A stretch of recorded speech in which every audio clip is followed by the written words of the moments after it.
ವೀಕ್ಷಕರೇ, ಮಾನವ ವೈಜ್ಞಾನಿಕವಾಗಿ ಎಷ್ಟೇ ಪ್ರಗತಿಯನ್ನ ಸಾಧಿಸಿದ್ರೂ ಕೂಡ ನಮಗೆ ಗೊತ್ತಿಲ್ಲದ ಮತ್ತು ಅಂಕೆ ನಿಲುಕದಂತ ಅನೇಕ ರಹಸ್ಯಗಳನ್ನ ಭೇದಿಸೋದಿಕ್ಕೆ ಅವನಿಂದ ಇದುವರೆಗೂ ಸಾಧ್ಯ ಆಗಿಲ್ಲ. ಕೇರಳದ ರಾಜಧಾನಿ ತಿರುವನಂತಪುರಂನಲ್ಲಿ ಇರುವಂತಹ ಅನಂತ ಪದ್ಮನಾಭ ಸ್ವಾಮಿ ದೇವಾಲಯ ಇದಕ್ಕೆ ಒಂದು ಒಳ್ಳೆಯ ಉದಾಹರಣೆ. ದೇಶದ ಅತ್ಯುನ್ನತ ನ್ಯಾಯಾಲಯವಾದಂತಹ ಸುಪ್ರೀಂ ಕೋರ್ಟ್ನಿಂದ ಆದೇಶವನ್ನ ಪಡೆದ ಮೇಲೆನೆ ಈ ದೇವಾಲಯದ ದ್ವಾರಗಳನ್ನ ತೆರೆಯಬೇಕಾದಂತಹ ಪರಿಸ್ಥಿತಿ ಬಂತು ಅಂದ್ರೆ ಇಷ್ಟಕ್ಕೂ ಆ ದೇವಾಲಯದ ಒಳಗೆ ಅಂತಹುದು ಏನಿದೆ ವೀಕ್ಷಕರೇ. ಅವತ್ತು ದೇವಾಲಯದ 7ನೇ ಬಾಗಿಲನ್ನ ತೆರೆಯೋದಿಕ್ಕೆ ಹೋಗಿದ್ದಂತ ವಿಜ್ಞಾನಿಗಳ ದೇಹಗಳು ತಣ್ಣಗಾಗಿದ್ವು. ದ್ವಾರಗಳ ಬಳಿ ಕಾವಲಿಗೆ ಇದ್ದಂತ ನಾಗಸರ್ಪಗಳನ್ನ ಕಂಡಂತ ವಿಜ್ಞಾನಿಗಳು ಬೆಚ್ಚಿ ಹಿಂದಿರುಗಿದ್ರು. ಈ ಅನಂತ ಪದ್ಮನಾಭ ಸ್ವಾಮಿ ದೇವಾಲಯದಲ್ಲಿ 7 ಬಾಗಿಲುಗಳು ಇವೆ ಎಂಬುದನ್ನ ಈಗಾಗಲೇ ನೀವು ತಿಳಿದುಕೊಂಡಿದ್ದೀರಿ. ಅದರಲ್ಲಿ 6 ಬಾಗಿಲುಗಳನ್ನ ಸರ್ಕಾರದ ಅನುಮತಿಯ ಮೇರೆಗೆ ಈಗಾಗಲೇ ತೆರೆದಿದ್ದಾರೆ. ಆದರೆ 7ನೇ ಬಾಗಿಲು ಮಾತ್ರ ಇನ್ನೂ ರಹಸ್ಯವಾಗಿಯೇ ಉಳಿದು ಹೋಗಿದೆ. ಕೋರ್ಟ್ನ ಅನುಮತಿಯನ್ನ ಪಡೆದು ಆ ಬಾಗಿಲನ್ನ ತೆರೆಯೋದಕ್ಕೆ ಹೊರಟಂತ ವಿಜ್ಞಾನಿಗಳಿಗೆ ತಕ್ಷಕ ಎನ್ನುವ ವಿಷಸರ್ಪಗಳು ಬಾಗಿಲ ಮೇಲೆ ನೇತಾಡ್ತಾ ಕಾವಲು ಕಾಯ್ತಿರೋದು ಕಂಡು ಬಂದಿತ್ತು. ಏಕೆಂದ್ರೆ ಆ ಬಾಗಿಲು ನಾಗಬಂಧನದಿಂದ ಮುಚ್ಚಲಾಗಿತ್ತು. ಆ ಬಾಗಿಲನ್ನ ತೆರೆಯೋದಕ್ಕೆ ಪ್ರಯತ್ನ ಪಟ್ಟವರು ನಿಗೂಢ ರೀತಿಯಲ್ಲಿ ಸಾವನ್ನಪ್ಪಿದ್ರು. ಈ ನಾಗಬಂಧನದ ಜೊತೆಗೆ ದೇವತೆಗಳು ಕೂಡ ಆ ಬಾಗಿಲಿನ ಕಾವಲಿಗೆ ನಿಂತಿದ್ದಾರೆ. ಯಾರು ಎಷ್ಟೇ ಪ್ರಯತ್ನ ಪಟ್ಟರೂ ಕೂಡ ಆ ಬಾಗಿಲನ್ನ ತೆರೆಯೋದಿಕ್ಕೆ ಸಾಧ್ಯ ಆಗ್ತಿಲ್ಲ. ಕಳ್ಳರ ಗುಂಪೊಂದು ಆ ಬಾಗಿಲನ್ನ ತೆರೆಯೋದಿಕ್ಕೆ ಪ್ರಯತ್ನ ಪಟ್ಟಾಗ ವಿಷಸರ್ಪವೊಂದು ಅವರನ್ನ ಅಟ್ಟಿಸ್ಕೊಂಡು ಬಂದಿತ್ತು. ಅವರೆಲ್ಲ ನಿಗೂಢವಾಗಿ ಸಾವನ್ನಪ್ಪಿದ್ರು. ನವರತ್ನ ಖಚಿತಗಳು, ಆಭರಣಗಳು, ಕೋಟ್ಯಾಂತರ ರೂಪಾಯಿ ಬೆಲೆ ಬಾಳುವಂತ ವಸ್ತು, ಒಡವೆ ಮತ್ತು ವೈಡೂರ್ಯಗಳು ಆ ಒಂದು ಕೋಣೆಯಲ್ಲಿವೆ. ಲೆಕ್ಕವಿಲ್ಲದಷ್ಟು ಸಂಪತ್ತು ಅಲ್ಲಿ ಅಡಗಿದೆ ಅಂತ ಎಲ್ಲಾ ಕಡೆ ಸುದ್ದಿ ಹರಡಿತ್ತು. 2016ರಲ್ಲಿ ಭಾರತ ಸರ್ಕಾರ ಕೆಲವು ವಿಜ್ಞಾನಿಗಳಿಗೆ ಆ ಒಂದು ಬಾಗಿಲನ್ನ ತೆರೆಯೋದಿಕ್ಕೆ ಅನುಮತಿಯನ್ನ, ಆ ಅನುಮತಿ ಇವತ್ತಿಗೂ ನಮ್ಗೆ ಒಂದು ಪಶ್ಚಾತ್ತಾಪವಾಗಿಯೇ ಉಳಿದಿದೆ. ಯಾಕೆಂದ್ರೆ ಈ ಬಾಗಿಲನ್ನ ತೆರೆಯೋದಿಕ್ಕೆ ಹೊರಟಂತ ಪ್ರತಿಯೊಬ್ಬರು ಕೂಡ ಅನೂಹ್ಯ ರೀತಿಯಲ್ಲಿ ಸಾವನ್ನಪ್ಪಿದ್ದಾರೆ. ನಾಗಬಂಧನದಿಂದ ಮುಚ್ಚಲ್ಪಟ್ಟಂತ ಆ ಬಾಗಿಲನ್ನ ಗರುಡ ಮಂತ್ರ ಗೊತ್ತಿರುವಂತ ಪೂಜಾರಿಗಳು ಮಾತ್ರ ತೆರೆಯಬಲ್ಲರು ಎಂಬ ನಂಬಿಕೆ ಎಂದಿನಿಂದಲೂ ಇದೆ. ವೀಕ್ಷಕರೇ, ಕೇರಳದ ತಿರುವನಂತಪುರಂನಲ್ಲಿ ಇರುವಂತ ಈ ಒಂದು ದೇವಾಲಯದಲ್ಲಿ ವಿಷ್ಣುವನ್ನ ಆರಾಧಿಸುತ್ತಾರೆ. ಅನಂತ ಪದ್ಮನಾಭ ಸ್ವಾಮಿಯಲ್ಲಿ ನೆಲೆಸಿದ್ದಾನೆ. ಗರ್ಭಗುಡಿಯಲ್ಲಿ ಅನಂತ ಪದ್ಮನಾಭ ಸ್ವಾಮಿ ಶಯನ ಮುದ್ರೆಯಲ್ಲಿ ಆದಿಶೇಷನ ಮೇಲೆ ಪವಡಿಸಿರುವುದನ್ನು ನೀವು ಕಾಣಬಹುದು. ಈ ಒಂದು ವಿಗ್ರಹವನ್ನು ನೋಡೋದಕ್ಕೆ ಪ್ರಪಂಚದ ಮೂಲೆ ಮೂಲೆಗಳಿಂದ ಪ್ರತಿನಿತ್ಯ ಸಾವಿರಾರು ಭಕ್ತರು ಬರ್ತಾರೆ. ಅನಂತ ಪದ್ಮನಾಭ ಎಂಬ ಹೆಸರಿಂದ ಶ್ರೀ ಮಹಾವಿಷ್ಣು ವಿಶ್ರಾಂತ ಮುದ್ರೆಯಲ್ಲಿ ಅಲ್ಲಿ ನೆಲೆಸಿದ್ದಾನೆ ಎಂಬುದು ಭಕ್ತರ ನಂಬಿಕೆ. ಈ ದೇವಾಲಯವನ್ನ ಕಟ್ಟಿಸಿದ್ದು ಯಾರು, ಅಲ್ಲಿರುವ ಖಜಾನೆಗೆ ವಾರಸ್ದಾರರು ಯಾರು ಎಂಬ ಪ್ರಶ್ನೆಗಳು ಸಹಜವಾಗಿ ಪ್ರತಿಯೊಬ್ಬರಲ್ಲೂ ಬರ್ತವೆ. ರಾಜ ಮಾರ್ತಾಂಡ ಈ ದೇವಾಲಯವನ್ನ ಕಟ್ಟಿಸಿದಂತ ಪುರಾಣಗಳು ಹೇಳ್ತವೆ. ನಂತರ ಟ್ರಾವಂಕೂರ್ ರಾಜ್ಯದ ರಾಜರು ಇದರ ನಿರ್ಮಾಣವನ್ನ ಮುಂದುವರಿಸಿಕೊಂಡು ಹೋದ್ರು ಅಂತ ಹೇಳಲಾಗುತ್ತೆ.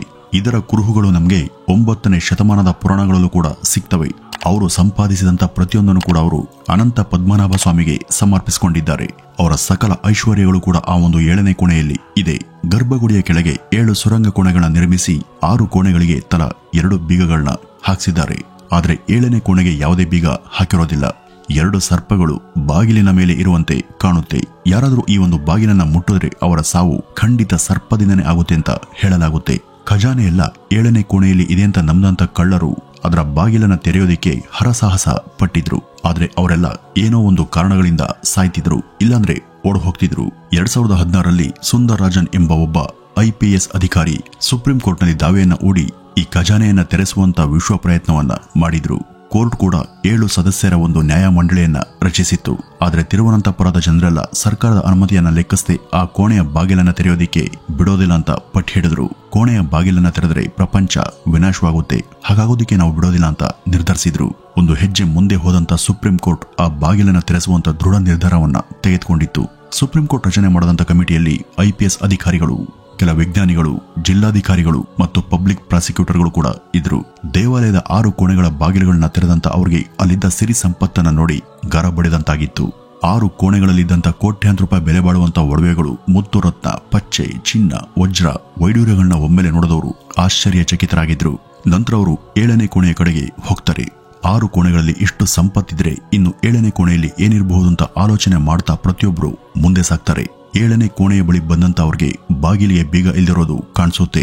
ಬಾಗಿಲಿನ ಮೇಲಿದ್ದಂತ ಸರ್ಪಗಳನ್ನ ನೋಡದಂತ ಅವ್ರಿಗೆ ಭಯ ಮತ್ತು ದಿಗ್ಭ್ರಾಂತಿ ಉಂಟಾಗುತ್ತೆ. ಈ ಬಾಗಿಲನ್ನ ತೆರೆಯೋದಕ್ಕೆ ಪ್ರಯತ್ನ ಪಟ್ಟಂತ ಪ್ರತಿಯೊಬ್ಬರು ಕೂಡ ಸತ್ತಿದ್ದಾರೆ ಎಂಬ ಮಾತಿನಿಂದ ಅವರ ಭಯ ಇನ್ನಷ್ಟು ಹೆಚ್ಚಾಗುತ್ತೆ. ಆದ್ರೂ ಕೂಡ ಕಮಿಟಿಯಲ್ಲಿದ್ದಂತ ವಿಜ್ಞಾನಿಗಳು ಆ ಕೋಣೆಯಲ್ಲಿ ಏನಿರಬಹುದು ಅನ್ನೋದನ್ನ ಹೇಗಾದ್ರೂ ಮಾಡಿ ತಿಳಿದುಕೊಳ್ಬೇಕು ಅಂತ ತವಕರಾಗಿದ್ರು. ಒಳಗೆ ಕೋಟ್ಯಾಂತರ ರೂಪಾಯಿ ಬೆಲೆ ಬಾಳುವಂತ ಸಂಪತ್ತಿದೆಯೇ ಅಥವಾ ತುಂಬಾ ಅಪಾಯಕಾರಿ ಮಾರಕಾಸ್ತ್ರಗಳು ಇದೆಯಾ ಅಂತ ತಿಳಿದುಕೊಳ್ಬೇಕು ಅಂತ ಹಂಬಲಿಸಿದ್ರು. ಬೀಗ ಹಾಕದಂತ ಬಾಗಿಲನ್ನ 10 ಮಂದಿ ಸೇರಿ ತೆರೆಯೋದಕ್ಕೆ ಪ್ರಯತ್ನ ಪಟ್ಟರಾದ್ರೂ ಅದು ತೆರೆದುಕೊಳ್ಳಿಲ್ಲ. ಅದಲ್ಲದೆ ಆ ಕೋಣೆಯೊಳಗಿಂದ ಹಾವುಗಳು ಬಸುಗುಟ್ಟುವಂತ ಸದ್ದು, ಸಮುದ್ರದ ಬೋರ್ಗರೆಯುವಂತ ಸದ್ದುಗಳು ಕೇಳಬಂದ್ವು.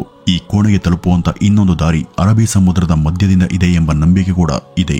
ಇವೆಲ್ಲವನ್ನ ಲೆಕ್ಕ ಹಾಕಂತ ವಿಜ್ಞಾನಿಗಳು ಕೊನೆಗೆ ಪೂಜಾರಿಗಳ ಸಹಾಯವನ್ನ ಪಡೆಯೋದಿಕ್ಕೆ ನಿರ್ಧರಿಸಿದ್ರು. ವೇದ ಮಂತ್ರಗಳು, ಗರುಡ ಮಂತ್ರ, ನಾಗ ಮಂತ್ರಗಳಲ್ಲಿ ನೈಪುಣ್ಯತೆ ಪಡೆದಂತ ಪೂಜಾರಿಗಳನ್ನ ಹುಡುಕೋದಿಕ್ಕೆ ಶುರು ಮಾಡಿದ್ರು. ಆ ದೇವಾಲಯದಲ್ಲೇ ಗರುಡ ಮಂತ್ರದ ಉಪಾಸನೆ ಮಾಡುವಂತ ಪೂಜಾರಿ ಇರೋದನ್ನ ಮನಗಂಡಂತ ಅವರು ಆ ಪೂಜಾರಿಯನ್ನ ಕರೆಸಿದ್ರು. ಆ ಪೂಜಾರಿ ಗರುಡ ಮಂತ್ರವನ್ನ ಪಠಿಸೋದಕ್ಕೆ ಶುರು ಮಾಡಿದ ಕೆಲವೇ ಕ್ಷಣಗಳಲ್ಲಿ ಆ ದೇವಾಲಯದಲ್ಲಿ ಒಂದು ಕಂಪನ ಶುರುವಾಯಿತು. ಇದ್ದಕ್ಕಿದ್ದಂತೆ ದೇವಾಲಯ ವಾಲುತ್ತಿರುವಂತೆ, ಅಲುಗಾಡ್ತಿರುವಂತೆ ಅನಿಸ್ತು. ಅದನ್ನ ನೋಡದಂತ ಪ್ರತಿಯೊಬ್ರು ಭಯದಿಂದ ನಡುಗೋದಿಕ್ಕೆ ಶುರು ಮಾಡಿದ್ರು. ಅದಷ್ಟೇ ಅಲ್ಲದೆ ಈ ಪೂಜಾರಿ ಕೂಡ ಗರುಡ ಮಂತ್ರ ಪಠಣೆಯನ್ನ ಮಧ್ಯದಲ್ಲೇ ನಿಲ್ಲಿಸಿದ್ರು. ಅದೇನಾಯ್ತೋ ಏನೋ, ಮಂತ್ರ ಪಠಿಸ್ತಿದ್ದಂತ ಪೂಜಾರಿ ರಕ್ತವನ್ನ ವಾಂತಿ ಮಾಡಿಕೊಂಡು ಅಲ್ಲೇ ಕುಸಿದು ಬಿದ್ರು. ಇದೆಲ್ಲ ನೋಡ್ತಿದ್ದಂತ ವಿಜ್ಞಾನಿಗಳು, IPS ಅಧಿಕಾರಿಗಳು ಮತ್ತು ಪೂಜಾರಿಗಳ ಮೈ ನಡುಗೋದಿಕ್ಕೆ ಶುರುವಾಯಿತು. ಅವರು ಸೋಲನ್ನು ಒಪ್ಕೊಂಡು ಅಲ್ಲಿಂದ ಕಾಲ್ಕೀಳದೆ ಬೇರೆ ಮಾರ್ಗನೇ ಇರಲಿಲ್ಲ. ಆದರೆ ಸರ್ಕಾರಕ್ಕೆ ಮಾತ್ರ 6 ಕೋಣೆಗಳು ಇರುವಂತ ಭವ್ಯವಾದಂತ ಸಂಪತ್ತು ಸಿಕ್ಕಿತ್ತು. ಈ ರೀತಿ ಅವರ ಮೊದಲ ದಿನ ಕಳೆದಿತ್ತು. ಇನ್ನು 2ನೇ ದಿನ ಕಮಿಟಿಯಲ್ಲಿನ 2 ಮುಖ್ಯ ಸದಸ್ಯರು ವಿನಾಕಾರಣ ಸತ್ತು ಹೋಗ್ತಾರೆ. ಅಷ್ಟೇ ಅಲ್ಲದೆ ಆ ಬಾಗಿಲನ್ನ ತೆರೆಯಬೇಕು ಅಂತ ಅಂದ್ಕೊಂಡಿದ್ದಂತ ಕಮಿಟಿಯಲ್ಲಿ ಇದ್ದಂತ ವಿಜ್ಞಾನಿಗಳು, ಪೂಜಾರಿಗಳು ಇವರೆಲ್ಲರೂ ಕೂಡ ಕಷ್ಟ ನಷ್ಟವನ್ನ ಅನುಭವಿಸಿದ್ರು. ಅನಾರೋಗ್ಯ ಸಮಸ್ಯೆಗಳಿಗೆ ತುತ್ತಾದ್ರು. ಹಾಗಾಗಿ ಅಲ್ಲಿನ ಪೂಜಾರಿಗಳು ಸರ್ಕಾರಕ್ಕೆ ಒಂದು ಮನವಿಯನ್ನು ಕೂಡ ಸಲ್ಲಿಸಿದ್ರು. 7ನೇ ಬಾಗಿಲನ್ನು ತೆರೆಯೋದಕ್ಕೆ ಪ್ರಯತ್ನ ಪಟ್ಟಂತ ಪ್ರತಿಯೊಬ್ಬರ ಪರಿಸ್ಥಿತಿ ಕೂಡ ಗಂಭೀರವಾಗಿದೆ. ಈಗಿರುವಂತ ನಾವೆಲ್ಲ ನಮ್ಮ ಪ್ರಾಣಗಳನ್ನ ಅಂಗೈಯಲ್ಲಿ ಹಿಡಿದುಕೊಂಡು ಬದುಕಲಾರೆವು ಮತ್ತು ಸರ್ಕಾರದವರು ಇನ್ಯಾವತ್ತೂ ಆ 7ನೇ ಬಾಗಿಲಿನ ಸುದ್ದಿಗೆ ಬರಬಾರ್ದು ಅಂತ ವಿನಂತಿಸಿಕೊಂಡ್ರು. ಇದನ್ನೆಲ್ಲ ಮನಗಂಡ ಸರ್ಕಾರ ತಲೆ ಬಾಗಿಲಬೇಕಾಯಿತು. ಆಗಿಂದ ಈವರೆಗೂ ಸರ್ಕಾರಕ್ಕೆ ಈ ಬಾಗಿಲ ಹತ್ರ ಸುಳಿಯೋದಿರಲಿ, ಅದ್ರ ಬಗ್ಗೆ ಯೋಚಿಸಲು ಕೂಡ ಧೈರ್ಯ ಬರ್ತಿಲ್ಲ. ವೀಕ್ಷಕರೇ, ಇದೆಲ್ಲವೂ ಕೂಡ ನಿಜನ?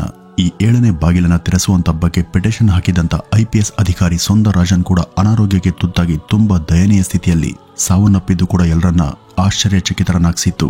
ಇದೆಲ್ಲವನ್ನೂ ಕೂಡ ಗಮನಿಸಿದಂತ ಸರ್ಕಾರ ಒಂದು ಶಾಸನವನ್ನ ಹೊರಡಿಸ್ತು.